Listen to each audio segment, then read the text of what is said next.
कि 7 तरह के स्वप्न होते हैं और कौन सा स्वप्न सिद्ध होता है, कौन सा स्वप्न सही होता है और स्वप्न को किसको बताना चाहिए और किस मुहूर्त का स्वप्न कैसा सिद्ध होता है। उसी तरह ब्रह्म विवर्त पुराण के अंतर्गत श्री कृष्ण जन्म खंड के अंतर्गत 77वें अध्याय में 32वें नंबर श्लोक पर लिख दिया श्री वेद व्यास जी महाराज कि अगर तुम सोए और सोते से ही अगर स्वप्न आ गया वो स्वप्न मान्य नहीं। रात्रि को सोए, रात के समय मध्याह्न में स्वप्न आ गया मान्य होगा, पर वो तुम्हें याद नहीं है, स्मरण नहीं है तब।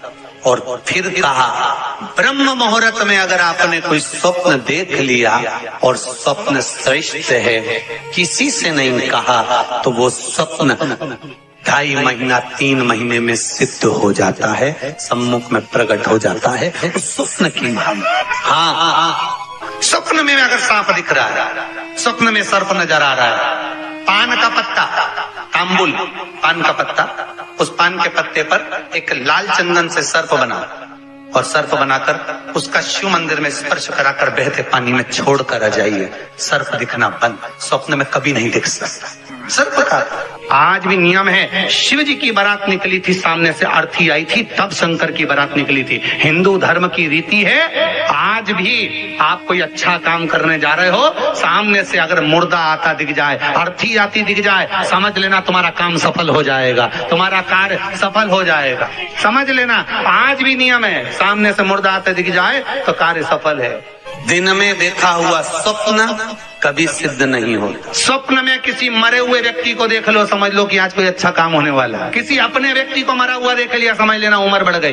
तो इसका मतलब ये नहीं है कि तुम शमशान के पास घर बना लो। हाँ, तुम्हारा क्या भरोसा, तुम सोचो सीवर वाला महाराज बोला है कि मुर्दे को देखो तो काम सफल होता है, तुमने कहा अपन मकान ही शमशान के पास बनाएंगे, अपन तो प्लाट ही में कर देंगे, तो वहां से रोज आता जाता मुर्दा ही मुर्दा दिखेगा। इनका क्या भरोसा। किसी एक भक्त ने एक प्रश्न लिखकर भेजा था कि हमारे स्वप्न में शंकर जी का शिवलिंग दिखता है तो कैसा होता। हमने कहा इतनी सी बात के लिए तो आपको प्रश्न करने की जरूरत ही नहीं, पुराण को देख लीजिए, ब्रह्मवेत्ता पुराण उठाइए और उसका श्री कृष्ण जन्म खंड निकाल लीजिए, उसका 77वां अध्याय निकाल लीजिए, 77वें अध्याय का 32वां श्लोक निकाल लीजिए। ब्रह्म मुहूर्त में तुमने देखा, सुबह का समय है, तुम्हारी बुद्धि में, तुम्हारे विवेक में अगर शिवलिंग का दर्शन हो गया है। जिस बच्चे ने प्रश्न करा है, अगर वो कथा सुन रहा हो, वो कह रहा था कि हमारे गांव में लाइट नहीं रहती तो टीवी नहीं चलती, इसलिए मोबाइल पे सुनते हैं। तो मोबाइल पे अगर सुन रहे हो बेटा तो ध्यान करना कि अगर ब्रह्म मुहूर्त में शिवलिंग का दर्शन किया है तो जिस कार्य में आगे बढ़ोगे उस कार्य में तुमको मात्र 3 महीने में सफलता प्राप्त हो जाएगी। अगर शिवलिंग का दर्शन, शिवलिंग का दर्शन मात्र चाहे स्वप्न में हो चाहे हकीकत में हो, जीवन की सफलता देता है, वो सफलता प्रदान करता है। शिवलिंग का दर्शन अगर आप स्वप्न में भी कर रहे हो, शिवलिंग का दर्शन आप अगर हकीकत में भी कर रहे हो, वो आपको फल देगा। नाग नागिन का जोड़ा ही ऐसा होता है, पति जाए तो पत्नी बदला लेती है, पत्नी जाए तो पति बदला लेता है। इसलिए हिंदू धर्म की रीति है, गाड़ी के नीचे हाथ में किसी भी रूप में अगर आपसे सर्प मरा है, सर्प की हत्या हुई है, या आपने किसी के द्वारा सर्प पकड़ा कर छुड़वा भी दिया है, तो निवेदन रहता है चांदी का एक नाग नागिन छोटा सा बनाकर, छोटा सा उसको शक्कर के कलश में रखकर बांध कर शिव मंदिर में रखकर आ जाइए, उसको दे दो शिव बाबा को कि अब हमारी तरफ से हमने हाजिरी लगा दी, हमसे दुख, हमसे गलती हुई, हम क्षमा चाहते। गलती मनुष्य से होती है, मानव से होती है, हो गई गलती, अब आपको साथ याद रखिए।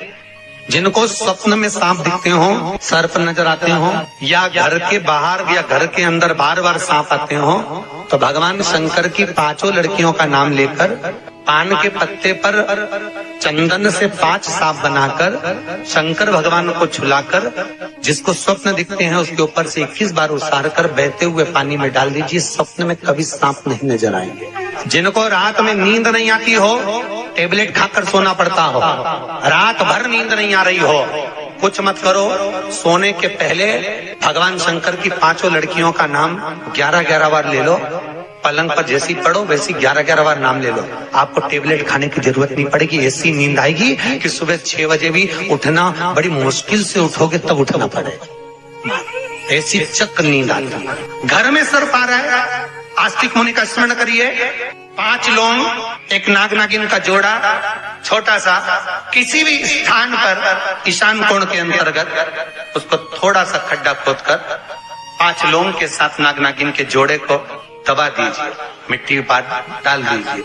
घर में जब नाग नागिन का जोड़ा आप दबाएं तब आस्तिक मुनि का नाम लेकर दबाएं, मां मनसा का नाम लेकर दबाएं, जो नागों की बहन है, उस मनसा देवी का स्मरण कर कर उसको डाल।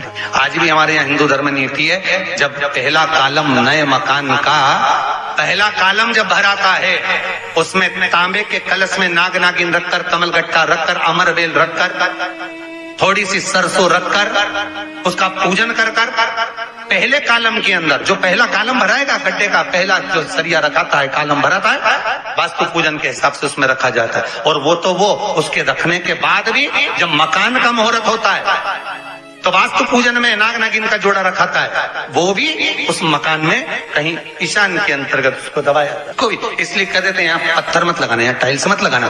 पंडित जी से पूछोगे तो ब्राह्मण बता देगा, इस जगह पर टाइल्स ना लगाइए, इस जगह पर पत्थर ना लगाइए, यहाँ पर वो गोला रखा जाएगा, यहाँ पर वो नाग नागिन का जोड़ा रखाएगा वास्तु पूजन के बाद। 4 लोहे की कील, नागफणी की, वास्तु पूजन में चारों मकान में चारों तरफ लगाई जाती है। क्यों लगाते हैं? कि कोई दोष हुआ हो, कोई जीव यहाँ रहता हो, सर्प का निवास हो, अगर मकान बनाने में टूट गया हो, किसी का मन दुखा हो तो वो मन ना दुखे। क्षमा याचना, परम आभूषण है, क्षमा मांग लेना, परम आभूषण। गलती करो तो क्षमा मांगने में देरी ना करो, हो गई गलती हो, क्षमा है, हम क्षमा मांगो। हे शंकर, हे शंभु, हे त्रिकालदर्शी, हे कैलाशी, हे अविनाशी, क्षमा करो गलती। तेरा ही दिया मैंने खाया पिया है, तेरा शुक्रिया।